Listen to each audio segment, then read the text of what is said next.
your Supreme Overlord, Veiny Vanilla. Alright, I want to start a dialogue. I'm going to try and keep my cool in this video because the final episode of GQuuuuuuX dropped. And when I say dropped, I mean it certainly dropped. What the actual fuck did I just watch? I had too high of hopes and once again, I fell for it.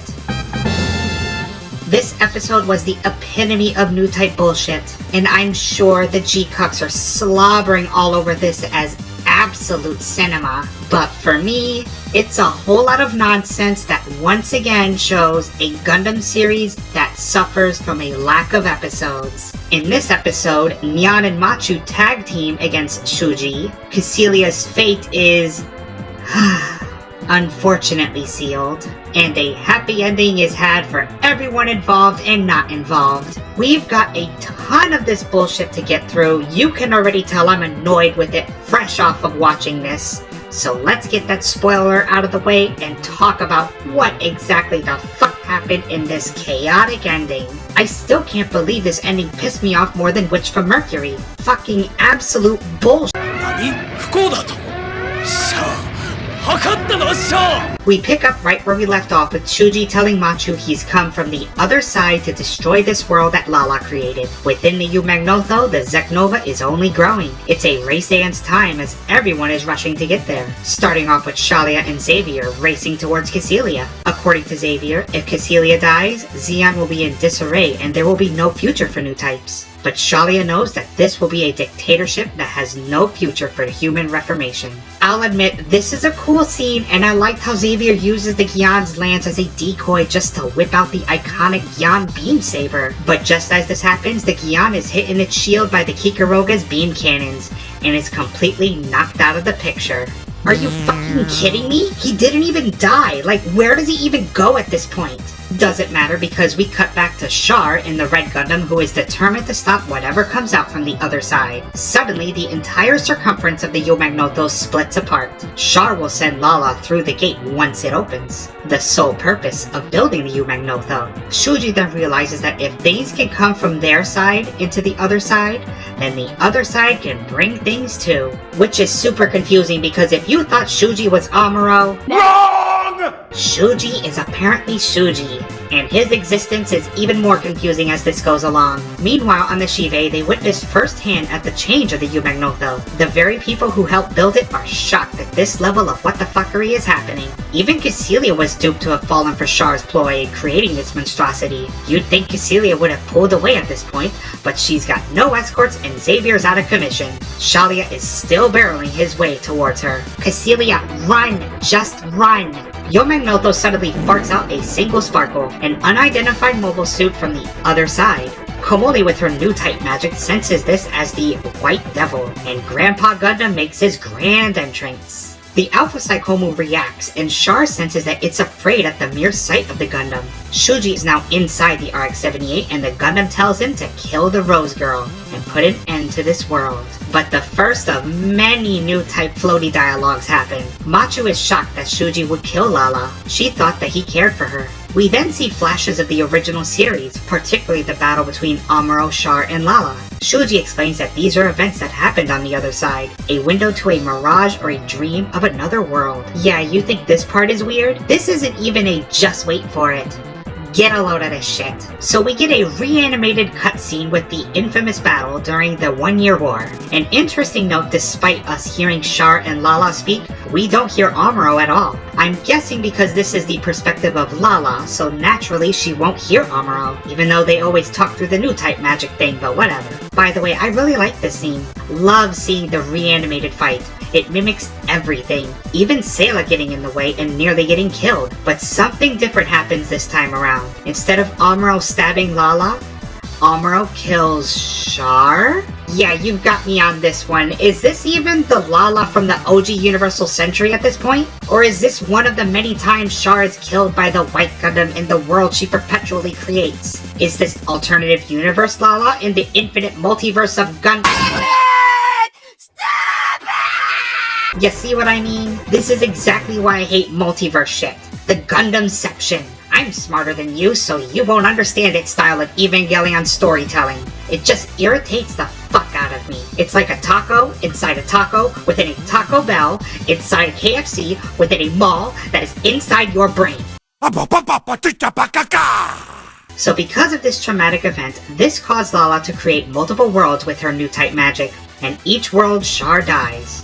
This was interesting to see with the many iterations of Char's mobile suits. We get a Goof, a Zuda, which I'm sure was not Amuro's fault, and I'm pretty sure that thing just blew up on its own, a Big Bro, a Big Zam, a Galbali Alpha, and even the concept art to the Sazabi. Lalah wasn't lying that every time Char shows up, the White Gundam kills him. But this universe had a loophole. Because Char pilots the White Gundam, he doesn't die. He continues to live on. But because this happens, she may never meet Char. That sacrifice would give Char a life that is always stolen from him. But Char is rejecting this world, and him wanting to take Lalah back to the other side, this despair would crush not only herself, but this and all of the other multiverses. Shuji has had to end her life many times before. He doesn't want her to suffer anymore and to protect her heart. I told you this went way out into the new type what the fuckery. So Lalah is a spoiled brat that makes a bunch of alternative realities to cope. Oh wait, Char died, and I can't have him back. Me. So much for Lalah also loving Amuro, which is what Lalah had said a few episodes ago. Yet she's deathly afraid of the Gundam because of my trauma. I swear this series must have been written by the biggest Char fan in Japan. Things then turn very familiar when Char interferes. Similar to when OG Char interferes with Lalah and Amuro during their new type moment. That's when the Shive intervenes and fires at the Red Gundam. Kycilia is out for blood like a lover scorned, and we get exactly just that. A flashback of Kycilia seeing Casfall and Artesia in a meadow with her on horseback. She was envious of how beautiful they were, especially their blonde hair, and if she could have a child just like them, perhaps motherhood wouldn't be so bad. Pause. This really puts Origins Kycilia into a strange light. Char had his Lalah could have been my mother to me moment in Char's counterattack, but Kycilia in GQuuuuuuX, she wanted Char to be her baby's daddy. I mean, you could tell when Kycilia was denied by Char in the previous episode, she had some heartbroken eyes. This would have been a whole lot more meaningful had the next part not fucking happened. Kycilia only saw the Daikun bloodline as a nuisance in the grand scheme of things. After she exterminates the human race on Earth, she vows that she will be the one to lead humanity into the era of new types that Char wanted so badly. But did you forget that Shalia was going full speed to kill Kycilia? He spots the Gundam, and we get a fun little Easter egg. Shalia is gripped with fear and senses that this mobile suit had taken his life out before. Yeah, if only that happened instead of what happens next. The Kikuroga locks onto the Shive and barely misses the battleship. A random Side 6 battleship drifts into the path of the Shive, forcing them to fire its mega particle cannon and destroy it. Mulligan quotes Garma and tells the crew to rapidly ascend, but when they do so, Char is right there waiting with bazooka in hand. Where exactly did this bazooka even fucking come from? Apparently the Zaku that got blown up drops it. Put the two together, and just like in the original series, but instead of sending Kycilia to Garma, Char says he's sending her to Giran. He pulls the trigger and kills Lady Kycilia along with the rest of the crew on the Shive. Every time. Every fucking time I like a character, they die.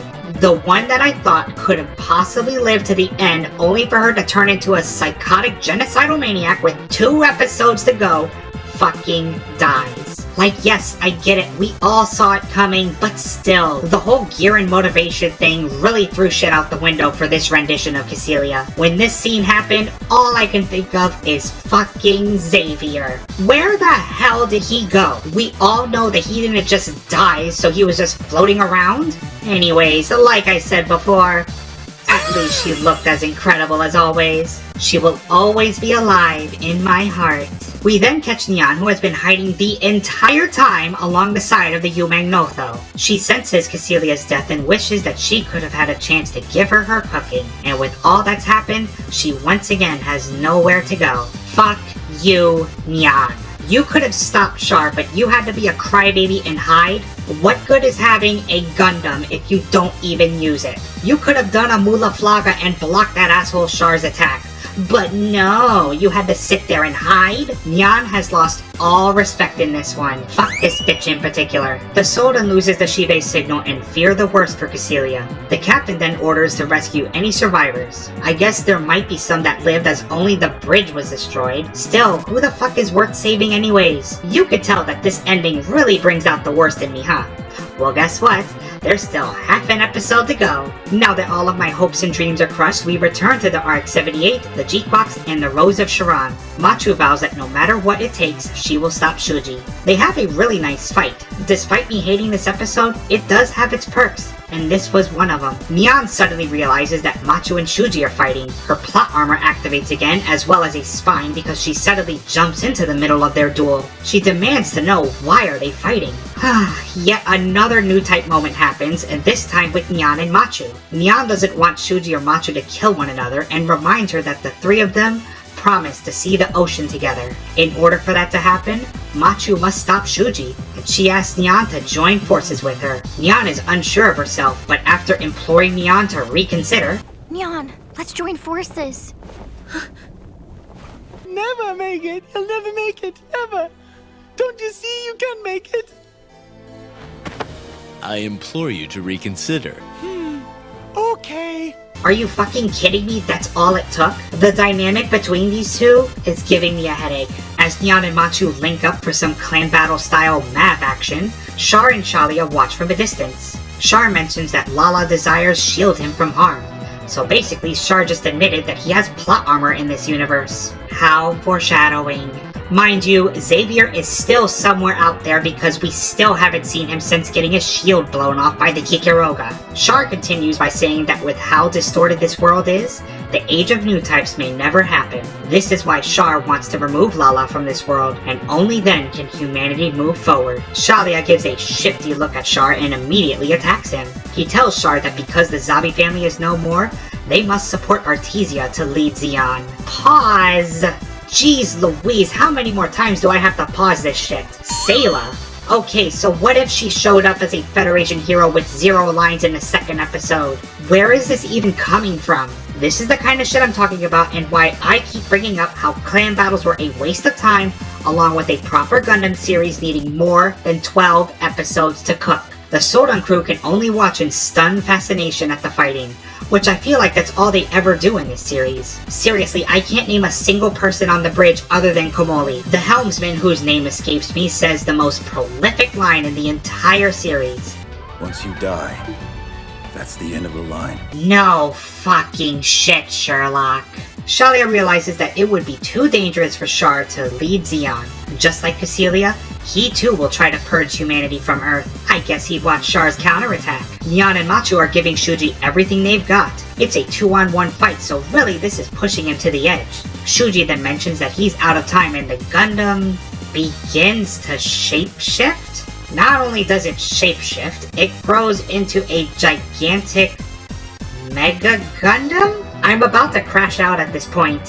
What the actual fuck is going on here? Is this Rei Ayanami in the end of Evangelion? I cannot face palm hard enough against this what the fuckery. Like, why? A giant kaiju-sized mobile suit that moves incredibly slow? Like, why not shapeshift into every iteration of Amuro's Gundams? Especially since there's been different mobile suits for Char. I get it, it was only the white Gundam, whatever. It's ridiculous. Anyways, Char and Kycilia continue their duel until Char fires a shot at the Kikiryoga's goofy-looking mobile suit body. Much like the Zeong, when near destruction, the head ejects with Kycilia inside. That's when Kycilia sees the giant Gundam. It grabs Nyan and squeezes the G-Fred until it explodes. Take that, you bit... Ugh.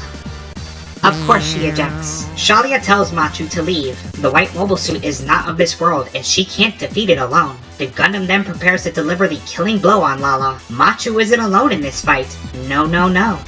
Because that's when the GQuuuuuuX holds her hands and unleashes its final form. It opens its mouth and does the Evangelion Unit 1 thing, even roaring like it.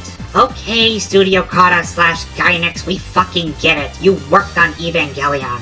The beam saber was disabled and the GQuuuuuuX makes its way towards the Gundam's head. As this is happening, Kycilia and Char are still going at it. Much like the famous final shooting moment for the original RX-78, the Red Gundam has its moment as well, but instead it uses its beam saber. It stabs the Kikuroga's head, somehow missing Kycilia in the process. As for the GQuuuuuuX in the Gundam, we get yet another new type moment with Shuji and Machu. I told you they go overkill with the new type moments in this. Shuji says that he will one day bring the world Lalah dreams to her, and of course he says the title of the episode. One day, I'll bring the world she dreamed into reality. That's why There it is! There it is! Machu tells him that her life changed when he showed her the Kira Kira. Someone like him shouldn't give his heart away so needlessly. She asks if he loves Lalah. His paintings were always of the Kira Kira. He says the Gundam is telling him that this is the only way to protect her. But then an unfamiliar voice is heard. It says he can't bear to see this. The Gundam taking Lalah's life again. Of course, this is the voice of Amuro. Somehow, someway, speaking through the GQuuuuuuX. Machu tells him that Lalah doesn't need a protector. Someone who cannot protect themselves can't be a real new type. New types evolve and adapt every day. That's when Lalah wakes up and the binds holding her back break free. Shuji has traveled so long for Lalah and finally is at its end. He's thankful for meeting Machu and drops the L-bomb on her, saying he loves her. Nyan is punching the air right now, I'm sure, because unlike her time with Shuji, who was more focused on the Red Gundam and finding Lalah, Shuji hugs Machu in a kissing embrace. The GQuuuuuuX's beam saber becomes comically huge and is about to strike the finishing blow on the Gundam. Even Char and Kycilia have a new type moment as they talk about the GQuuuuuuX's true purpose. A one-of-a-kind mobile suit created with O parts from the other side to create Zeknovas independent of the Red Gundam. Yeah, sure, let's just throw that shit out there. Why not? It's the last episode anyways. The hands of what could be assumed as Amuro help Machu as they both take out the Gundam, slicing its head off.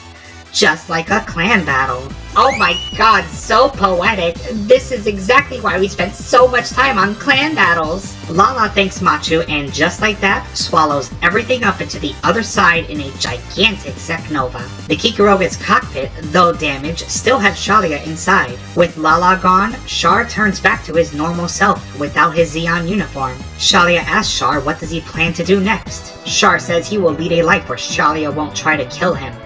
And with that, he ejects in the Gundam's core fighter and zips on out of there. They were literally trying to kill each other about 5 minutes ago, only to have a, haha, guess that was crazy, huh, so what's next moment. Oh, but wait, it gets even better. A rumble is heard in the Kikuroga's cockpit and Kycilia tries to eject, very similar to Char in Char's counterattack, but that basketball was grabbed by none other than Xavier in the Gion.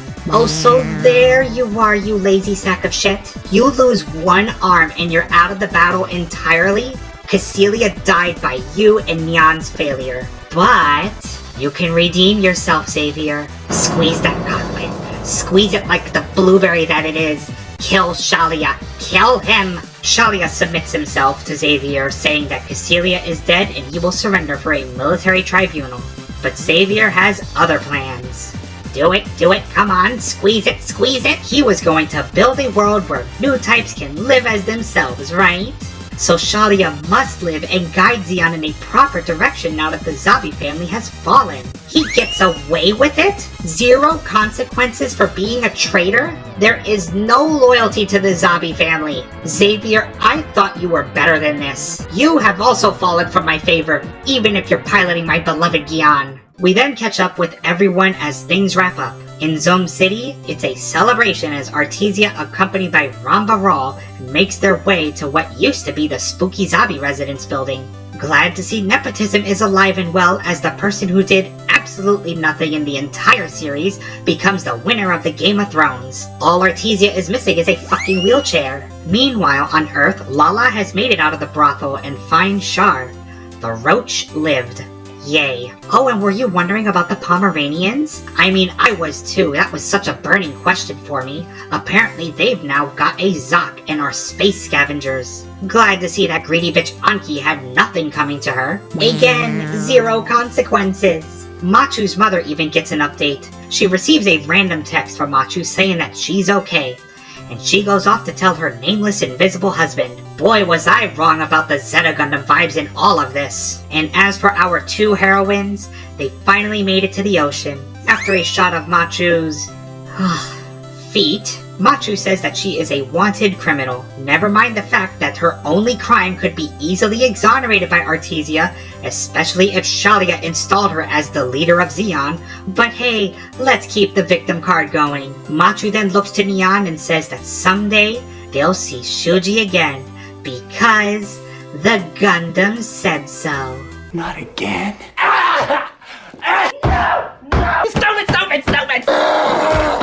As you can tell by my snarkiness throughout this video, this episode really got to me. It wasn't even Kycilia's death or Char getting a happy ending. Are you sure?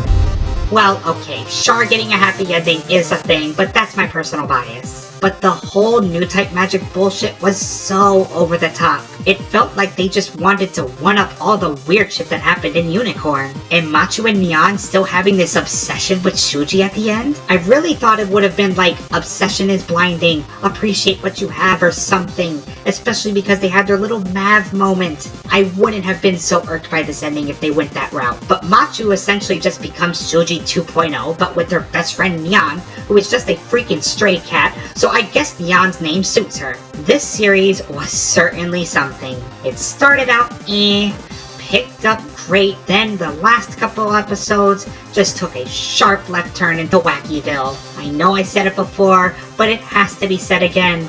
The clan battles took way too much in a 12-episode series, and recapping a movie, also a waste. I knew 12 episodes would not have been enough, but despite all of this, and you know the comparison is coming because these two Gundam series were made essentially at the exact same time, this series, despite its many flaws, still delivered something more cohesive and enjoyable than Witch from Mercury. Were there plot holes aplenty? Absolutely. Did we leave stuff on the table? Yep.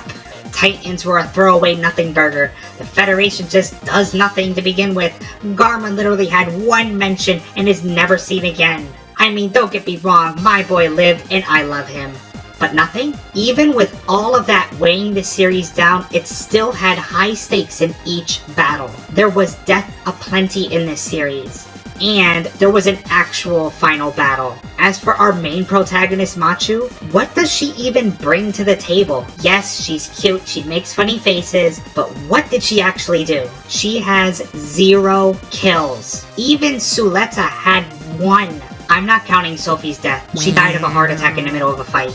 That doesn't count. I don't care if Machu has new type magic. Every other protagonist has some sort of lore behind them, and throughout the series, it's built upon. Machu, she was a rich girl, met a loopy guy, stole a Gundam, now she's a wanted criminal, which again, could easily be forgiven by the powers that be. I know I gave Witch from Mercury a B- in its final episode review, which I still need to revise it, because considering everything that I've watched, it certainly deserves to be a whole lot lower. But as for GQuuuuuuX, I'm giving it a C-. The music only got good towards the end. The opening song sucks. I'm sorry, it's terrible. I don't like it. Clan battles were a waste of time. The main cast of characters are carried by the returning characters like Kycilia, Kycilia, and Char. It's bad when I can't name a single person on the Soldan crew except for Komoli. I mean, let's go real quick through the list of original characters in this series. Komoli does nothing but, oh, by the way, I'm a new type too. The Soldan crew does nothing, can't name a single one of them. Shuji is the most interesting one solely because of Mystique, even though he's gone through half of the series. Neon is literally a stray cat that is just a fuck up. Xavier, where the fuck did you go during the final episode? Machu, funny faces, cute, brings nothing. The fat girl from Witch from Mercury had more depth than any of these characters. And I don't mean by throwing her into the pool. The mobile suit designs were interesting, and I know I was skeptical about them from the beginning, but they certainly grew on me. I'm actually sort of interested in getting the big butt Zaku, and you know damn well I love how the Gion got mass produced. The animation and visuals in this series, definitely beautiful. Can't complain about it. But I will complain about the headache this episode gave, as well as the whole plot in all of this. Anywho, comrades, that's the video. Please let me know what you think down below. I know this was an emotionally driven video, but I think that's what brings the best out of me. So what did you think about Mobile Suit Gundam GQuuuuuuX. Did you love the ending? Did you hate it? I'm sure you Char and Evangelion stands are touchdown dancing over the ending and my misery. Go ahead, gloat. This series may be better than Witch from Mercury, but Seed still somehow beats this. One of these days, I should do a tier list to really piss off the masses. I do want to say thank you so much for watching these reviews. They're a labor of love, and your subs, likes, and comments always motivate me to continue making these. For those wondering about my other videos like Let's Plays, Gundam Death Breakdown, or my podcast, Weekend at Vanny's, don't you worry, those are coming back very soon. You really don't know how much I enjoy entertaining y'all, so again, thank you for giving me a chance. Until next time, comrades, bye! Congratulations, you made it to the end. The cringe is over, unless you want more. Do it. Click those videos in the box. Do it. Do it!